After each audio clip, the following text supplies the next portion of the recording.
Very excited to be here in Scarborough today and to interview my friend Sam Ibrahim, the CEO of Aero Group of Companies. Fantastic things that he's doing in the staffing sector, in research. Let's go check out my friend Sam Ibrahim and his success. Sam, thank you so much. I really appreciate you coming on the podcast here. It's fantastic to have you. Thank you, brother. Thank you. How are you feeling? I feel great. Yeah? I feel great, yeah. Excited? Nervous? Yes, definitely. Yes, to I both. can't deny it. I'm a little nervous. So my first question is, tell me about yourself. I'm an entrepreneur. I was born in the Middle East, in Egypt. My family moved here in the early 80s. I went through kind of the standard public school system, kind of went to U of T. That was fun. You know what? I did a 4-year program in like 8 years. I kept reconnecting with the educational system. Yeah. I kept leaving and then realizing, I should come back, and then leaving again and coming back. And I'm not exaggerating. As you do. I feel like I'm not exaggerating. I think I pushed a 3-year program in 7 years. Yeah, but it was good. Yeah. Then I started working. Like I bounced around. I probably in a span of 4 years had 30 jobs. I never knew. That's the funny thing. I never knew I was preparing myself to get into the job business. Yeah. Right? Hindsight is 20/20. But I bounced around, and I couldn't. I always went in there and I worked at these jobs, mostly call center. Sometimes they were industrial. Sometimes I was working as security guard, and I would just try to find the efficiencies, and I was always told, be quiet. Yeah. So and then I would quit because I was just too cool.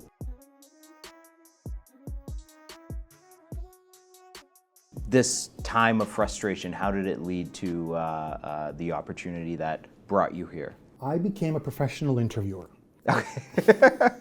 Okay. So I worked the interview scene. Like back then, it wasn't so popular, but I could have had a blog about interview questions you're going to get. Yeah. What? If you're looking for this job with this company, you're probably going to get these 10 questions. Rogers, call center, boom. Here's the 10 questions you're going to get. Right? I went through it all. He came in for a position, and he had this kind of mixed background and this crazy energy, and I was kind of looking at him. I'm like, I don't know. When a guy who kind of walks in, the suit's too big and it looks like it just doesn't fit, but there's something in there. This energy was kind of there, but you're just like, you're wearing your dad's suit, aren't you? No exaggeration. I'm wearing my dad's suit. Yeah. I'm looking, not really the part, right? and I walk in and I know that this particular employment agency has got a lot of good call center jobs. Okay. So that's why I was there. Yeah. I'm like, what? If I could land, an upper tier call center job, then I might stay there for like 3-4 months, which would be great. Yeah. They pay well. Yeah. And I could work there for a few months, right? Yeah. And I walk in and I meet someone. Her name is Shayma Nukani. She's the one conducting the interview. Right. And she tells me, okay, what job are you here for? And I'm like, well, there's a bunch. I particularly like this insurance job. Well, there's one here. She goes, okay, well, you got to take this test. Take the test. I hand it to her. Yeah. And she goes she looks at it. They mark it obviously, right? Yes. She goes in the back. She looks at it, and then she talks to the. I can see him because it's a glass wall. Yeah. And I can see her talking to, I guess it was her manager or something, right? Yeah. And they're talking, and I'm looking at. I'm like, oh my god, what are they making fun of me in there? And this is a difficult test. So I'm going to test first, and I'm thinking, I've never seen a score this high. IQ was off the charts. There's something here. We should kind of look at this, but forewarning before you sit with him, it's not really the best fit, but let's see. And they're like, look, we might consider you for this business development role. I'm like, wow, this is really strange. I'm not qualified for this. I just want to do, call center work, right? Yes. This is not really. I'm not going to do well here. I looked at the office. It was so professional. And then me and Shaman, who was the person who met me the first time I walked into that interview, very chance encounter. We started Aero. The dream is to be, downtown on Bay Street or something like that. But you made the decision to stay in Scarborough. Why is Scarborough so important to you? Yes, that's a good question. Actually, we renewed our lease. So we had a 10-year lease, right? So around 2018. And there was never any question. It was definitely going to be in Scarborough. Yeah. You know, like that wasn't a doubt. Why is that? You know, I'll tell you a quick story. I actually am a judge for DECA. Okay. DECA is like a business challenge in high school. I almost call it like a business Olympics almost, right? Okay. It's high school students. They're given scenarios, and then they have to like almost fake business scenarios, and then they speak to the judges, almost like a mock Dragon's Oh, Den, interesting. mock Okay. Shark Tank, right? And recently I was at Cedarbrae for the Scarborough Championships, Yes. right? Like huge insights for you.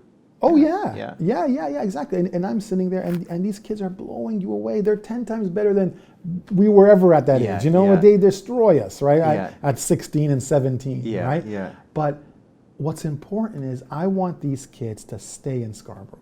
Yeah. And you know what? I want them to build their business because they're going to be amazing. Yeah. You know, no one's going to hold these kids back. Yeah. They're going to change the world, these kids, right? Yeah. Why don't you do it here? You know Yeah. what? So the only way I can tell them to do that is for me leading by example, right? I'm staying here. Like I really believe our organization will be the first $1 billion organization grown in Scarborough. Yeah. Started Wow. and grown in Scarborough. I think we'll be there in 2 years. Yeah. And In 2 years? in 2 Wow. years, yeah. Okay. We're knocking on the door, yeah. Okay, And- just remember, well, let's do another interview then. Yeah, make it 3 years, make it 3 years.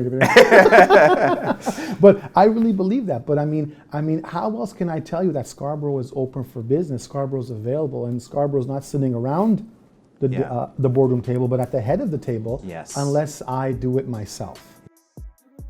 A lot of people talk about, rave about the culture that you guys have here. Yes. And it's easy to maintain that culture when you're a small group, but you guys are massive. I mean, not just within Aero, but a number of companies that you guys have built and grown. Yes, yes. How do you maintain that culture? I would consider myself a student. Oh yeah, of okay, culture. okay, Yeah, you know okay. what? And I study a lot of analysis on tribal leadership. Every group has a stage of culture, whether they know it or not, right? So even inmates in a jail, you know, they're kind of like a level 1 culture. I mean, which is the worst culture, right? Life sucks, I suck, everything sucks, right? And that's Right. kind of language, right? Right. You know what? Level 2 is more, you know what? Maybe I suck. Maybe life is good for everyone else, but I kind of suck. That's more level 2 culture. Sure. Level 3 is I'm great. Organization isn't great, but I'm great. Yeah.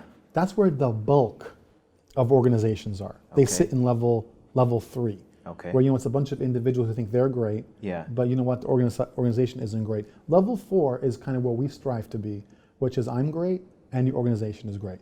Okay. You know what? And that's level 4 culture. We've always pushed a level 4 culture. Like we have to be win-win. I tell everyone that, right? Yeah. I mean, we focus on what we're doing has to be good for you, has to be good for your organization. If it's not going to work. It won't work. And then in those special moments where you can jump to level 5, which is the highest level of culture, Yeah. it's really a matter of, you know what, where you're doing something so special that everyone is almost like a euphoric state, right? When you're doing something that is elevating you and elevating this company, is almost like feeling like you're changing the world. Like I'll give you an example. This weekend, just literally last weekend, we employed, you know, almost 10,000 people. Half of that was in Scarborough. Right? Oh, that's we fantastic. found out that was the single highest number of people anyone's ever employed in this city. Wow! Right? So, Congratulations. yeah, you know, thank you. Yeah, but for that split moment, for that 2-week period, we Yeah. were operating at a level 5. Yeah, We were yeah. doing something that was changing the world, changing our world. Yes. You know, we were the largest employer in this city. Yeah. You know, and we couldn't sustain it. I mean, we'll be the largest employer in Scarborough forever, but Yeah. that level, you can't sustain it at all times, right? Yeah, You kind of yeah. jump back Sure. down. But when I can get everyone around the concept of, you know what, being the largest employer in this city, Yeah. and that's important to all of us, that's how we drive our culture. Sam, thank you so much. Thank I you. appreciate it. I think this is a wonderful opportunity for people to get a glimpse of what you guys are doing at Aero. And the group of companies. I mean, the polling, the research company is massive as well. and Yeah. all the other initiatives that you're doing. It's a great opportunity, brother, to chat with you. Thank you. We're going to get some basketball in as well. So I hope you got your best runners on. Yeah, I do. I'm basketball. not going to need them, but I got them on. Thank you very much. Thank you, brother. my man. Thank you. Appreciate it. it. All right, we'll play. Ready? No, I really Are you guys don't. recording this? Ah!